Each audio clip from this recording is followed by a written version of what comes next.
បាទជំរាបសួរសួស្តីបងប្អូនអរគ្នាវីដេអូនេះខ្ញុំធ្វើពីរបៀបធ្វើធ្នើបិទ laminate ដែលមើលទៅតាមរបៀបថ្លៃហើយធ្វើជាមួយនឹងឆ្អឹងឈើខាងក្នុងយើងអត់ធ្វើជាមួយនឹងប្រើប្រឡងទេតោះតាមដានជាមួយខ្ញុំនេះជាក្តារដែលយើងត្រូវយកមកធ្វើក្តារ9លីយើងមានតែពណ៌សប៉ុន្តែជាក់ស្ដែងយើងចង់បានពណ៌ឈើអញ្ចឹងមានតែយើងប្រើ laminate អ៊ុតពីលើអញ្ចឹងឥឡូវនេះយើងជ្រៀកក្តាររបស់យើងជាຂ្នាតដែលយើងចង់បានតោះ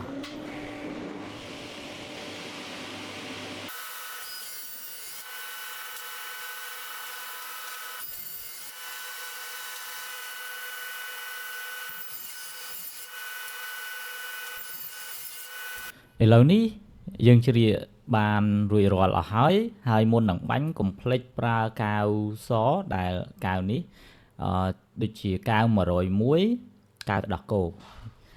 យើងដាក់បាញ់ប្រើជាមួយនឹងកាវនឹងមកដើម្បីឲ្យវាមានការស្អិតល្អ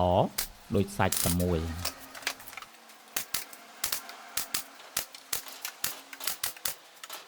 តាមពិតទៅរបៀបធ្វើធ្នើគឺមានច្រើនរបៀបប៉ុន្តែនេះគឺជារបៀបមួយក្នុងរបៀបធ្វើធ្នើជាច្រើនប៉ុន្តែយើងធ្វើនេះគឺយកកម្រាស់50 mm គឺ5ហ៊ុនបាទហើយយើងបាញ់អញ្ចឹងមកបើសិនជាមានក្បាលឌីកូលៀនគឺយើងត្រូវតែដំវាហើយចែកប្រឡោះខាងក្នុងនេះឲ្យស្មើមកស្រួលយើងធ្វើជើងបុកជាប់នឹងជញ្ជាំងបាទកុំឲ្យដាក់ទៅវាចង្អៀតហើយកុំភ្លេចរឿងលាបកាវបាទលាបកាវឲ្យស្អិតល្អមកឲ្យសប់មកពីព្រោះយើងធ្វើទៅគឺជាប់ល្អបាទប្រើបានយូរហើយមុននឹងយើងបាញ់គ្រាប់នេះគឺយើងត្រូវមើលគៀន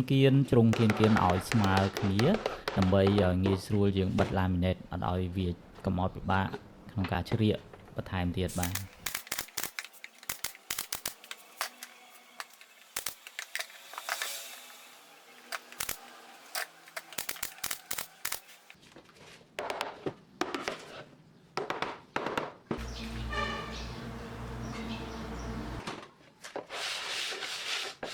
វាវាមក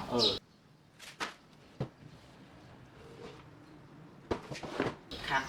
វាខាត់ទៅយ៉ាងហ្នឹង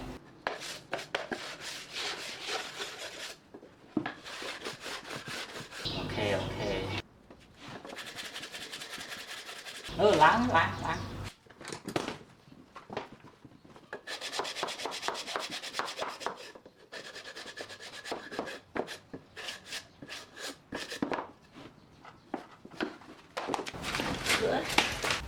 នឹងហើយបងប្អូនឥឡូវនេះប្រអប់របស់យើងគឺយើងធ្វើរួចរាល់ហើយអញ្ចឹងឥឡូវនេះយើងត្រូវទៅជ្រៀកណាទៅជ្រៀក laminate យកមកបិទពីលើឲ្យចេញជាពណ៌ដែលយើងចង់បានបាទឥឡូវនេះគឺយើងកាត់រួចរាល់ហើយស្លឹករបស់យើងបន្ទាប់ពីកាត់រួចរាល់គឺយើងចាក់កាវលាបចាក់កាវឲ្យសប់ណាបងប្អូនដើម្បីឲ្យវាស្អិតល្អជាពិសេសកែងនឹងគៀនជុំវិញនឹងតែម្ដងពីព្រោះបើហើបអីគឺវាហើបចេញមកពីខាងគៀនបាទហើយមុននឹងយើងយក laminate នេះមកបិទយើងស្ទាបមើលកាវទាំងសងខាងវារាងស្ងួតល្មមហើយយើងយកមកបិទមកបាទបិទឲ្យវាលៀនកែមតិចមកស្រួលយើងរុះហើយកុំឲ្យវាបែកកែមផងបាទកុំឲ្យវាខើច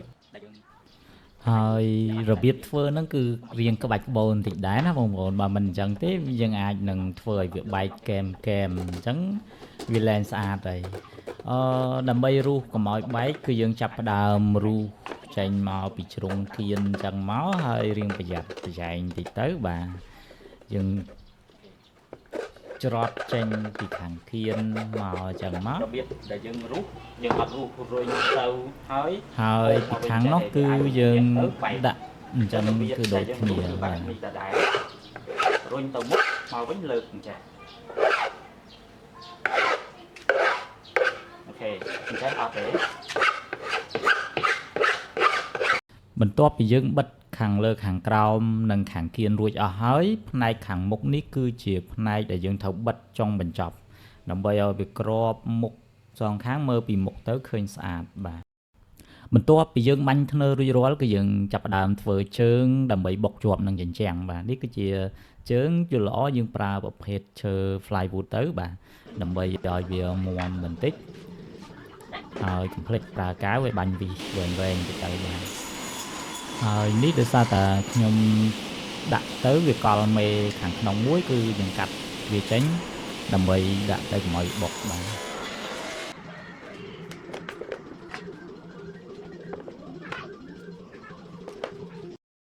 នៅពេលដែលយើងធ្វើជើងរួចរាល់យើងចាប់ជាប់នឹងជញ្ជាំងបែបនេះ